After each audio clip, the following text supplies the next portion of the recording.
அன்புக்குரியவர்களே, ஆண்டவராகிய இயேசு கிறிஸ்து நாமத்திலே நான் உங்களை வாழ்த்துகிறேன்.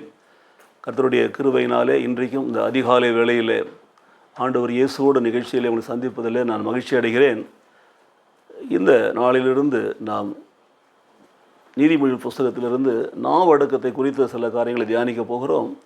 இந்த நாளிலே ஆண்டவர் நமக்கு கொடுத்திருக்கிற ஒரு வெளிப்பாடு நீதிமொழி புஸ்தகத்திலே 10ஆம் அதிகாரத்தில் 19ஆம் வசனம். சொற்களின் மிகுதியில் பாவம் இல்லாமற் போகாது, தன் உதடுகளை அடக்குகிறவனோ புத்திமான்.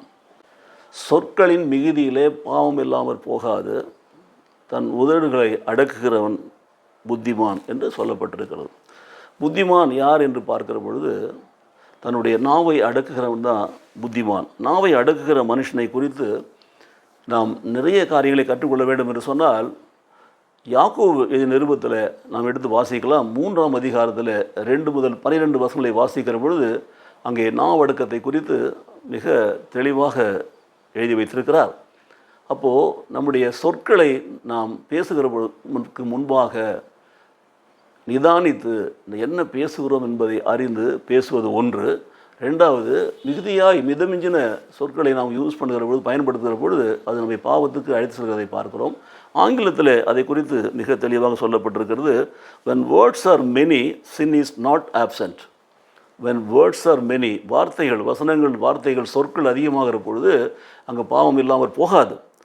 பட் ஆனால் he holds his tongue is wise. the one who holds his tongue is wise. தன் நாவை அடக்கிறவன் புத்திமான்.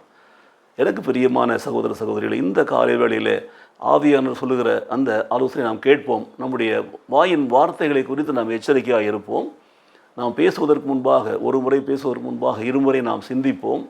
என்ன பேச வேண்டும் என்று சொல்லி யோசித்து செயல்படுவோம். அதே வேளையில் கர்த்தருக்கு பயப்படுகிற அந்த ஞானத்தை பெற்றுக்கொள்ள வேண்டும் என்று சொன்னால் நம்முடைய நாவை நாம் அடக்க வேண்டும். அந்த ஞானம் நமக்குள்ளே வருகிற பொழுது நாம் புத்திமானாக இருப்போம். அப்போது நாவை அடக்குகிறவன், சொற்களை அளந்து பேசுகிறவன், நிதானித்து பேசுகிறவன் நிச்சயமாகவே புத்திமானாக இருப்பான்.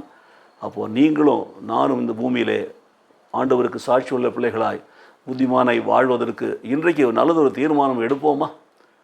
தேவையற்ற சொற்களை பயன்படுத்தாமல், தேவையற்ற பேச்சுகளை பேசாமல், நம்முடைய வார்த்தைகளை நாம் அளந்து அடக்கி நிதானித்து பேசுவோம். அவைகளெல்லாம் கர்த்தருக்கு பயப்படுகிறதுனாலே வரக்கூடிய அந்த வார்த்தைகளாக அமையும் என்று சொன்னால் அதன் மூலம் பாவம் வரவே வராது. மாறாக நாம் புத்திமானாய் நடந்து கொள்வோம். கர்த்தர் நம்மை புத்திமானாய் நடத்துவார். ஜெபிப்போமா? நேசிக்கிற நல்ல பிதாவே, இந்த நாளுக்காக உங்களுக்கு சோதனம் செலுத்துகிறோம். இந்த காலை வேளையிலே ஆண்டவரே, சொற்களின் மிகுதியை குறித்து எங்களுக்கு கொடுத்திருக்கிற எச்சரிக்கைக்காக நன்றி செலுத்துகிறோம். ஆண்டவரே, அப்படிப்பட்ட சொற்களின் மிகுதியினாலே நாங்கள் பாவத்திற்கு ஆண்டவரை இடம் கொடாமல் எங்கள் நாவை அடக்கி நாங்கள் புத்திமானாய் நடக்க உம்முடைய பரிசுத்த ஆவியானவர் எங்களை பலப்படுத்துவீராக. ஆவியானவர் திடப்படுத்துவீராக. இந்த பூமியில் வாழும் நாட்களெல்லாம் உயிருள்ள சாட்சிகளாக வாழும்படி எங்களை நடத்துவீராக. இயேசு கிறிஸ்து நாமத்திலே பிதாவே, ஆமென்.